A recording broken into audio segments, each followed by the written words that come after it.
রাখিলেন নবীজির পরে আল্লাহু পাক চাঁদ আইরে রাখিলেন নবীজির পরে আল্লাহু পাক চাঁদ যার নাম মোহরে নবুয়াত যার নাম মোহরে নবুয়াত রাখিলেন নবীজির পরে আল্লাহু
নবীজির পরে আল্লাহ পাক যার নাম মোহরে নবুওয়াত।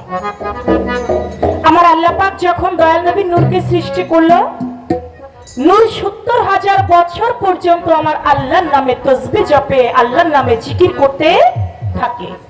৭০,০০০ বছর পর্যন্ত যখন জিকির করতে থাকে, আমার আল্লাহ পাক একটা সময় জিকিরে খুশি হয়ে মত্ত হয়ে যায়। যখন খুশি হয়ে গেল, খুশি হয়ে আমার আল্লাহর নবীকে আমার আল্লাহ পাক নবুয়াতি দান করলেন। ওই নূর ৭০,০০০ বছর পর্যন্ত জিকির করতে থাকে, আল্লাহ পাক খুশি হয়ে যায়।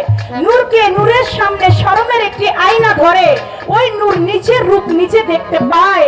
যখন ওই আয়নার মধ্যে নিচের রূপ নিজে দেখতে পাইল, দেখা মাত্রই একে একে আমার মাওলার দরবারে ৫টা সিজদা, যে ৫টা সিজদা হইতে ৫ ওয়াক্ত পাঁচওয়াক্ত নামাজ আসলো। যখন সিজদা দিল, তখন আমার আল্লাহ পাকের নজরটা পড়লো কোথায়? আমার দয়াল নবীর পৃষ্ঠ মোবারক।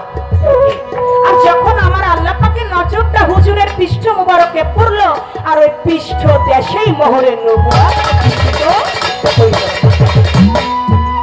আর সেই মোহরে নবুওয়াত নিয়ে ধরাধামে আমার হুজুর পাক আসলেন। এটা আমি নবুওয়াত থেকে বললাম।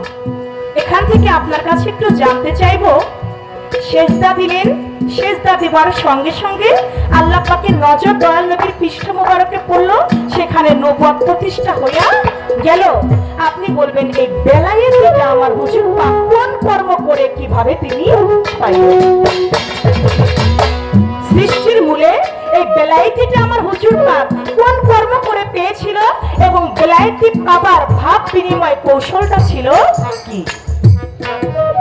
আরেকটি প্রশ্ন থাকবে, আপনি বলবেন, আমার মাওলা আলী করিমুল্লাহ ওয়াজহু তিনি তো বেলায়েতের কান্ডারি, আমার দয়াল নবী তাকে বেলায়েতি দান করেছেন, কিন্তু হযরত আলীকে বেলায়েত দান করবারও আগে আমার আল্লাহ পাকের খাস দরবার হতে আরো ৩ জন আল্লাহর ওলিকে বেলায়েত দান করেছেন। আপনি বলবেন, মাওলা আলীর আগে আল্লাহ পাক তার খাস দরবার থেকে ৩ জন ব্যক্তিকে বেলায়েতি দান করেছেন। তারা কারা? তাদের নাম কি? তারা কে কোন কর্ম করে বেলায়েতি হাসিল করেছেন? বেলায়েত তো কোনো সাধারণ বিষয় না। কোন কর্ম করেছিল, যে কর্মে খুশি হয়ে তারা ৩ জন ব্যক্তি মাওলা আলীর আগে তারা বেলায়েত পাইল। সে ৩ জন আল্লাহর ওলিকে। এই দুটি কথা আপনার কাছে আমার রইল। এখান থেকে আমার আরেকটু বিষয় একটু বুঝতে চাই, প্রত্যেকটা ওলি আউলিয়া তারা তো বেলায়েতেরই কান্ডারি নাকি? যারা ওলিগণ তারা তো বেলায়েতের কর্ণধার। আচ্ছা, এই যে যারা নারীগণ, তারাও তো ফকির আবুল বাজানের দরবারে যায় কিনা? যায় না? তো দেখা যাচ্ছে এই যে সবুজান, তিনি ফকির আবুল সরকারের গোলামি করতে করতে করতে করতে তিনি একদিন বেলায়েতের কর্ণধার হয়ে যাবে না? তিনি একদিন খেলাফত পাবে, তিনিও বেলায়েতের কর্ণধার হবে। আচ্ছা, আপনার দরবারে যারা নারীগণ যায়, তারা কি বেলায়েত প্রাপ্ত হইতে পারে কি পারে না? তারা কিভাবে বেলায়েত প্রাপ্ত হবে? তারা কিভাবে আল্লাহর ওলি হবে? এই বিষয়টা আপনি একটু তুলে ধরবেন। এই কথা আপনার কাছে প্রশ্ন।